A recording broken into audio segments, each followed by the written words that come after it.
meeting to order. There, Diana, will you do the roll call? Martha White. Here. Paul Butler. Here. Here. Andy Luther. Here. Stephen Lindsay. Anna Pearson. Here. Kelly Rowe. Here. Okay, let's stand for the pledge of allegiance. Allegiance to the flag of the United States of America.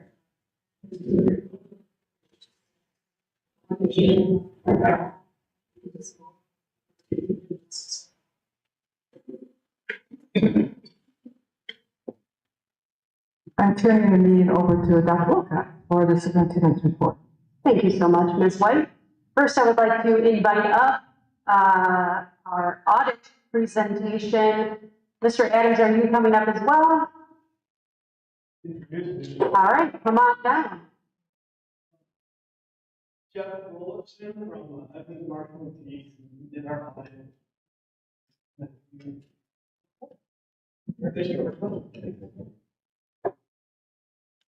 Good evening.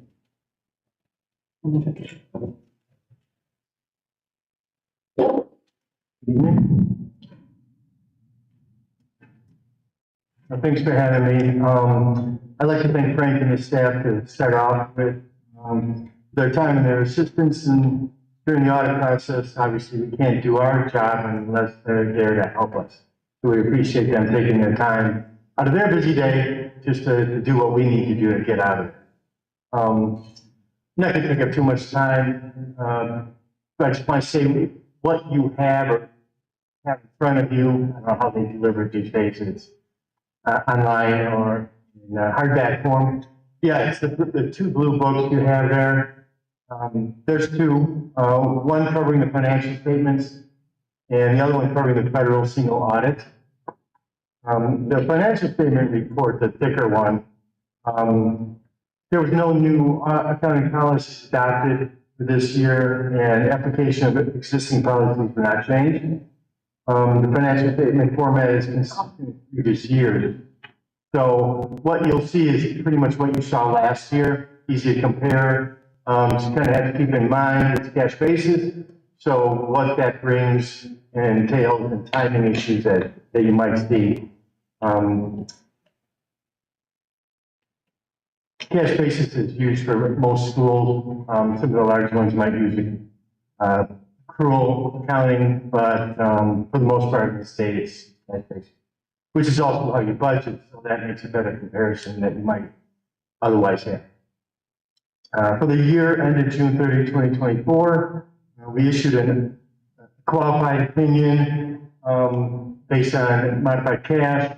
The qualification is just that you don't have the what's called other post-employment benefit disclosures. A lot of schools don't have that. That's basically covering any benefits of cash that you might give to retirees. There's some disclosures that follow with those, and you would need an actuary to calculate those disclosures. Like I said, some schools do it, some schools don't. It's just a disclosure that's missing. The second report there is the federal report for the single audit. Single audit, separate audit required if a district spends $750,000 of federal monies. As such, the district was required to undergo an additional audit focused specifically on federal grants. Your district have had that for years now. Some districts had it just the last few years because of all the pandemic money, but yours is consistently required to do this. In our opinion, the district applied the requirements governing these financial federal monies, and there were no findings to report. Financial statements were filed with the Regional Office of Education, the Illinois State Board of Education. The federal program audit was or will be filed with the clearinghouse in due course. That's pretty much what I have for you. Like I said, it's consistent with prior years. Nothing point out that's special this year. Last 2 years, we've had different GASBs come into play, leases and such, nothing new though this year. With that, are there any questions?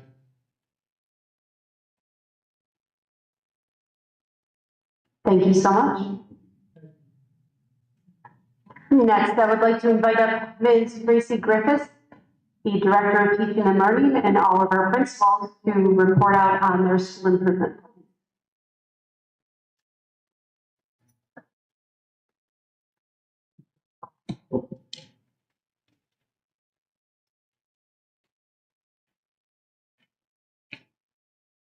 All right. Sorry, I'm a little short. So good evening, Board of Education. Tonight, we're going to review our district-wide school improvement action plan. This year, we put in place a district-wide committee to look at our school improvement plan, look at things that we can improve across the district. So we're going to go over that, and then we're going to also review each elementary school's action plans this year. And then we will talk about what to expect with our winter data, and then the next steps moving forward. All of our school improvement plans are tied to our district strategic plan. So these are the two learning targets. Sorry, can you go forward?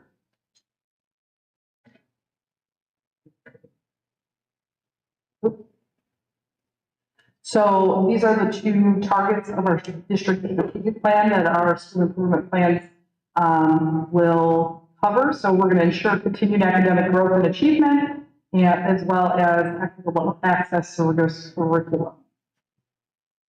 Each year, our parent committee determines our student growth goal, which is used to measure academic progress in our schools.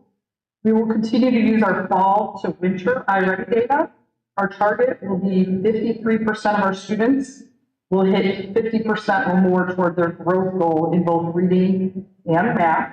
This means that by winter, we expect our students to be halfway to their end of the year goal as determined by iReady. Next, Chris is going to give you a preview of what our district-wide school improvement action plan will be, and then it will be followed by a summary from each school principal about what they are and will be doing this year in our elementary schools.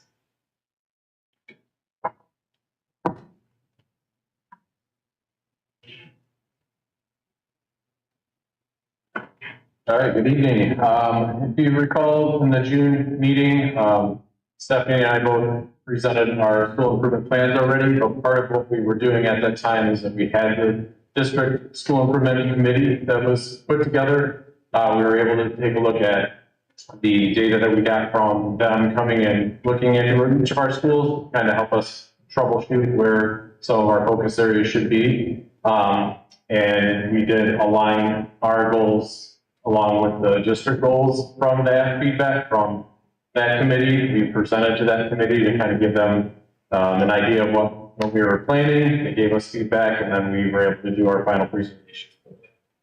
And then the goal this year, as we brought that committee back together, is we're going to include parents on this committee to bring in more stakeholders. And what we talked about to start the year off is that we wanted to have our focus on PLCs and being able to clean that process up.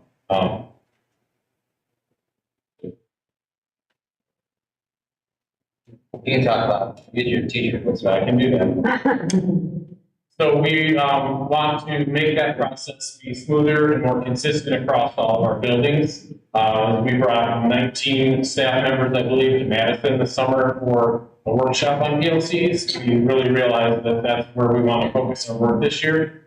And then we also talked about having data report out, bringing those back to have collective efficacy, being able to have real conversations with PLT members from across all of our buildings to really see where our practices are, where our kids are showing strength and where we need to focus a little bit more as well. So that's what we're doing with the district committee.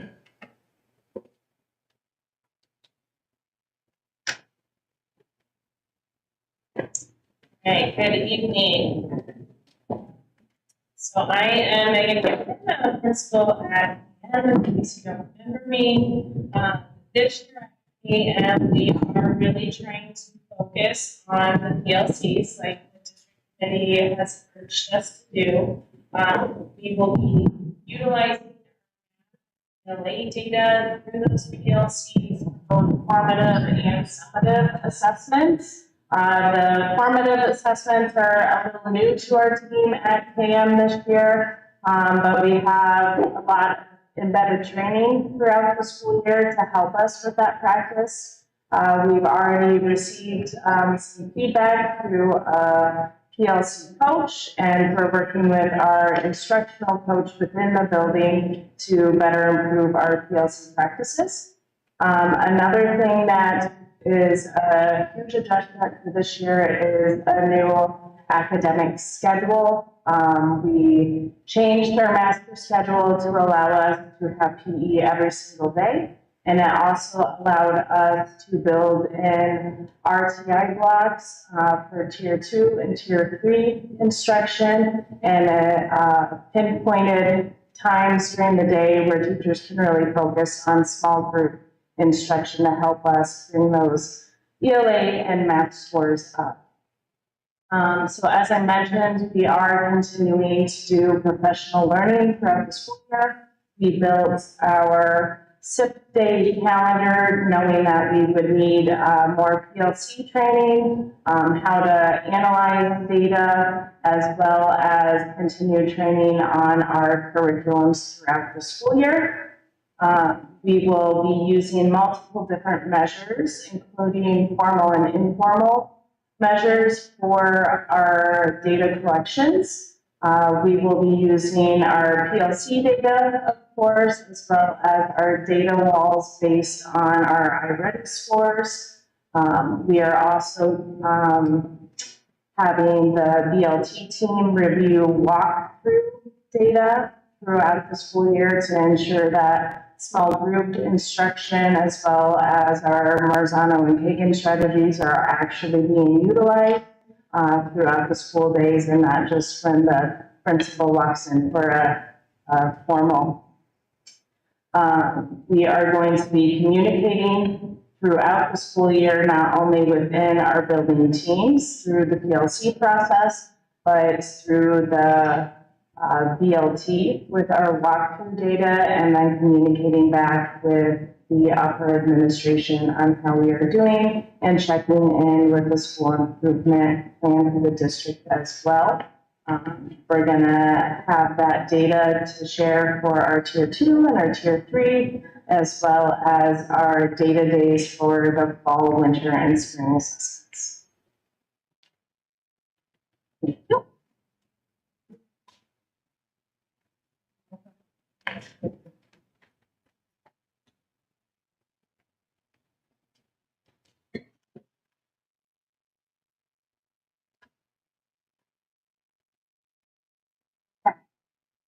Hi, I'm Lori Garris. I'm the principal at Newport School. Our research-based strategies that we're going to continue with are actively engaging during our PLC meetings.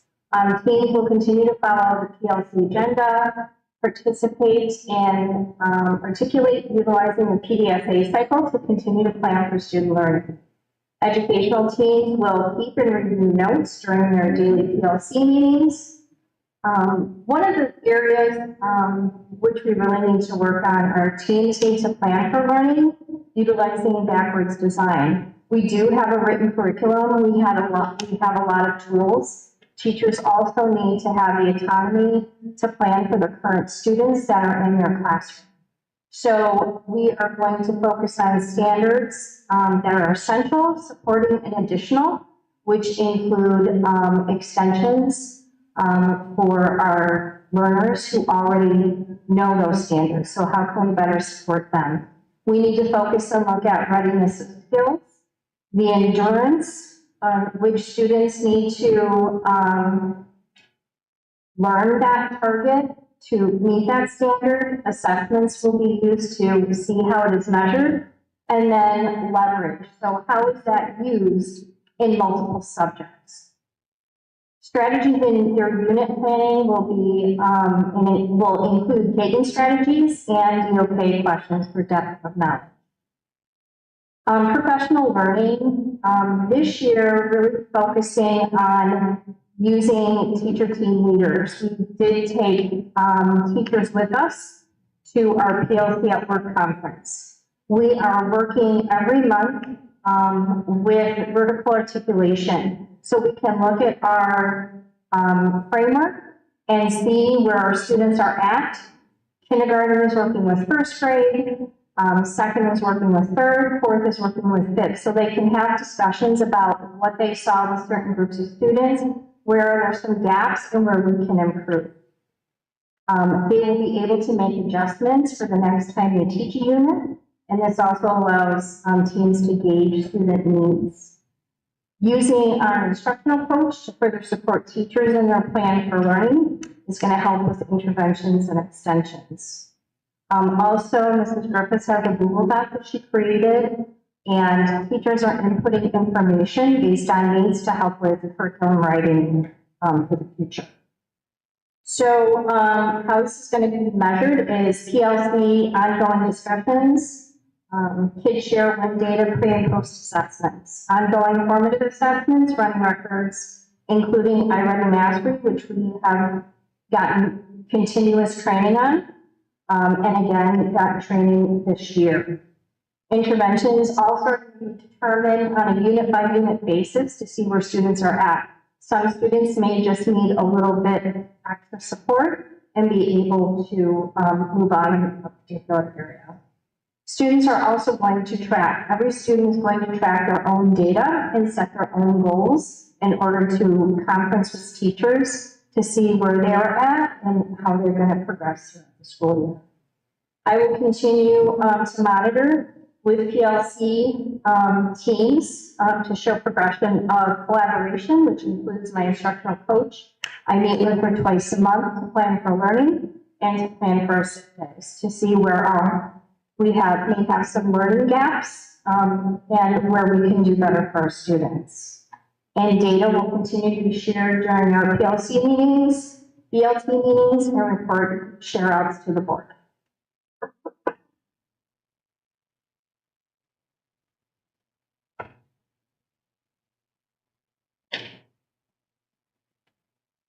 Hi, I'm Jennifer Convey, principal of Oak Crest Elementary School. And there's two main focus areas that we've decided that are important for Oak Crest to continue achievement, and those two areas are to continue the growth in our PLC process. We understand that it's something that we all will always need to revisit, that the work will never be done. So we're continuing on that journey. And the second strategy that we're implementing is a real big focus on small group instruction. For the PLC process, we discovered that through our trip to Madison and also working with Kevin Ryan as an instructional coach, that teachers really were being sharp on questions 1 and 2 and looking at the 4 critical questions asked in the PLC, but it was questions 3 and 4 where we needed more work, which is once we've gathered data, what are we doing with it? And how are we then going to teach students, that are not meeting the standards? In those discussions, we looked at the assessments that were embedded in the framework and also the assessments that are in the new curriculum with iReady, and discovered that we really needed to focus on unpacking standards, meaning that what are the essential standards? What are the standards that come before the essential standard that students need to master before hitting that essential standard? And how are we going to push students that are already mastering the standard to a higher level? In looking at that, we developed a 10-day calendar frame, where in that 10-day calendar frame, you have a common formative assessment. You also have 2 formative assessments that are able to analyze and look at where students are achieving. And then with small group instruction, you can pull groups of students to either enrich the standard that they're working on or do some remediation to get them caught up with the mastery of the standards. We also are looking at small group instruction. With that was a refocus on cafe strategies. The instructional coach at Oak Crest did a presentation on opening day. She made binders for teachers all students have to pick a standard within CAFE when they're meeting with their teachers that they're going to be focusing on when reading with their teacher. And then within that binder, data is going to be collected, and that data will also then be discussed during the PLC meetings. Professional learning needed is that we still need to understand what are the essential standards and how we're going to get kids to achieve all those standards, continuing with the differentiation process and looking at strategies such as Kagan, Marzano.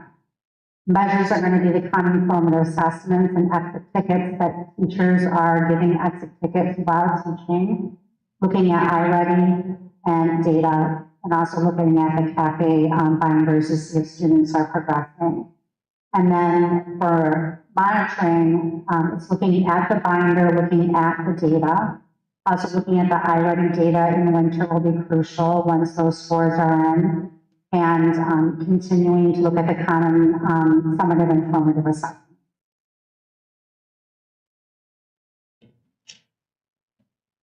Okay, a lot of actions going on in our schools.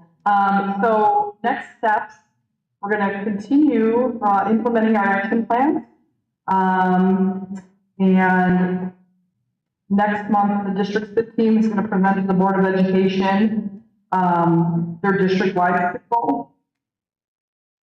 In the winter, we're going to analyze our fall to winter data to understand what improvements need to be made to our current frameworks and SIP plans. If we see that there's something not happening, we'll look at that data, analyze it, look at our action plans, look at what steps we've been taking, make some changes if needed. Buildings are hopeful that action steps will increase student growth in reading and math. And then in February, I will be giving an update to the board at where our data is and our students' grade. Does anybody have any questions?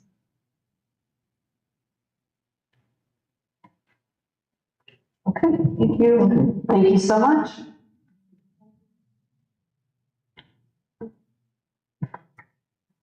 All right, just a couple more things from my superintendent report. Don't forget, we are signed up to attend the Tri-Conference in November 21st through the 24th. And Diana was able to secure rooms for people starting Thursday evening.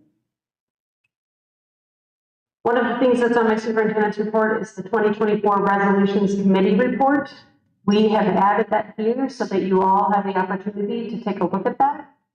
Next month at the November board meeting, we will vote so that Ms. Luther is able, as the delegate for our district, to take our vote to the delegate assembly for Saturday.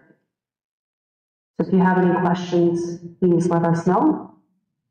And then last but not least, the Beach Park Network of Excellence Foundation received their letter for approval this past week from the state of Illinois to become a non-for-profit organization. So that's extremely exciting news. The foundation is going to get up and running. They're holding their first fundraising event on October 29th from 5 to 7 p.m. at BPMS. It's going to be a community trunk or treat. There will be more information. Flyers were sent out, but we do have to have a minimum of 10 vendors. So we're still waiting. We will make the final decision on this Friday, whether or not the event will happen. And that is all that I have for my superintendent's report. Thank you, Dr. Wilcox. Do I have a motion to approve the agenda? Roll call. Andy Luther. Kelly Barber. Aye. Cole Butler. Aye. Marcia White. Aye. Andrew Osborne. Aye. Righty. Do we have any correspondence? Any questions on old business?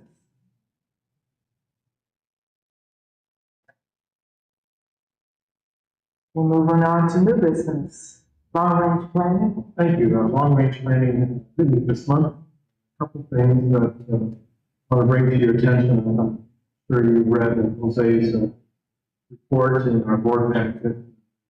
A few things, and I know the finance committee also discussed FY 25 capital projects looking at additional projects that we might be able to do in the next 2025 summer.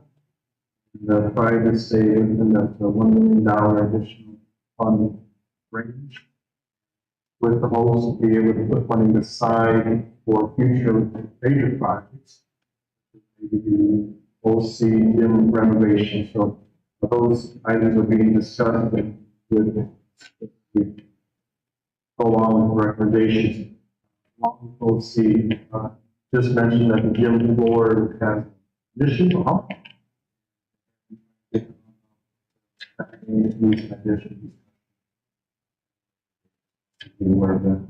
That's all I have for you. Thank you, Andy. Finance committee report. We had a finance meeting at 5:30. We basically discussed, review of our audit, that was presented, 2024 was for, and we also had a preliminary discussion on the tax. We approved our treasurer's reports and bills, and everything was good. So I have subject to any questions. Thank you, Nicole. CEDAW. The planning board did not meet this week. Thank you. Any questions or comments on the building reports?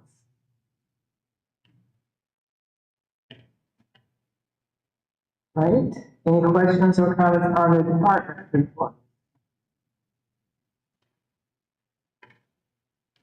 Just would mention that we are going to hopefully later on regarding the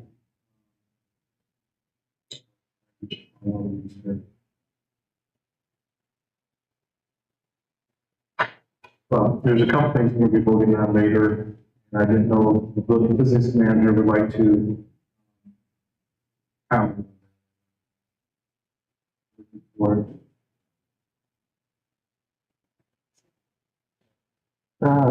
There's something specific you, I just want. Been taken off already. Will we have a vote? resolution for,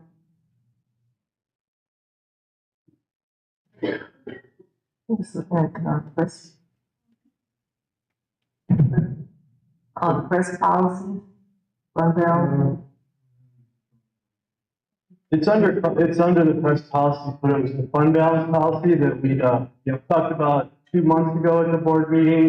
We met with finance committee and did, some research on what we wanted our fund balance policy to be. We finally determined that since, to get the highest rating on ISB's, budget, AFR, that it's 25% of your revenue to your fund balance. We decided to go with that since that we want to meet what ISB is required, is expecting of us. So we wouldn't want to be below what they're expecting, so we decided to make it 25%. And that's a topic I wanted to thank you. Since we have 71% in our funds right now, and we're going to load 25, which is fine. But I wondered, since we're above the curve, maybe we want to save a little bit more. 30%, 33%, since we have the money available. Yeah, I would say this is a minimum fund balance policy. We could set as a, we could set a goal to be what we would like our fund balance to be. But this is like a minimum fund. We wouldn't want to go below that. So we can find in this resolution what that rate be, 25%, or we just say we don't go below that? We're just saying we don't want to go below it. It's not a resolution. It's a policy that we discussed 2 months ago. It just got to this month to be able to put it in press and get it into policy binders. But again, it doesn't, you're not limiting yourself to 25. It's just, that's the minimum, you don't want to go below it. Any other questions? Okay, do we have, I think Frankie can sit down. Thank you. Do you have any questions or comments from visitors? Do you have a motion to adjourn to closed session for a second? Roll call? Nicole Butler. Aye. Andrew Esmond. Aye. Kelly Roper. Aye. Anna Houston. Aye. Marcia White. Aye. Andy Luther. Aye. All right. We're adjourning the closed session.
All right, we're back into open session. Do I have a motion, do I have a motion to approve the consent agenda? Move. Second. Roll call. Kelly Roberts. Aye. Andrew Estrin. Aye. Marcia White. Aye. Nicole Butler. Aye. Ann Houston. Aye. Andy Williams. Aye. Great. Do I have a motion to approve the press policies? So moved. Second. Roll call. Andy Luther. Marcia White. Aye. Nicole Butler. Andrew Estrin. Aye. Kelly Roberts. Aye. Ann Houston. Aye. Approved. Do I have a motion to approve the school improvement plan? Move. Second. Roll call. Andrew Estrin. Aye. Kelly Roberts. Aye. Ann Houston. Aye. Nicole Butler. Aye. Marcia White. Aye. Andy Luther. Aye. Do I have a motion for the approval of the administrator and teacher salary and benefit report? Move. Second. Roll call. Nicole Butler. Aye. Andy Luther. Aye. Marcia White. Aye. Kelly Roberts. Aye. Ann Houston. Aye. Andrew Estrin. Aye. Approved. Do I have a motion to approve the IMRF compensation report to be posted on the district website? So moved. Roll call. Marcia White. Aye. Kelly Roberts. Aye. Andy Luther. Aye. Ann Houston. Aye. Nicole Butler. Aye. Andrew Estrin. Aye. Do I have a motion for the tentative approval of the Stronger Connectors grant? The referral GPS and then training review. Did you say? Second. Roll call. Andrew Estrin. Aye. Nicole Butler. Aye. Andy Luther. Aye. Kelly Roberts. Aye. Ann Houston. Aye. Marcia White. Aye. Do I have a motion for the approval of the intergovernmental cooperation agreement for technology intervention and response? Roll call. Kelly Roberts. Aye. Andy Luther. Aye. Nicole Butler. Aye. Ann Houston. Aye. Marcia White. Aye. Andrew Estrin. Aye. Okay, our favorite one. Do I have a motion to adjourn the meeting?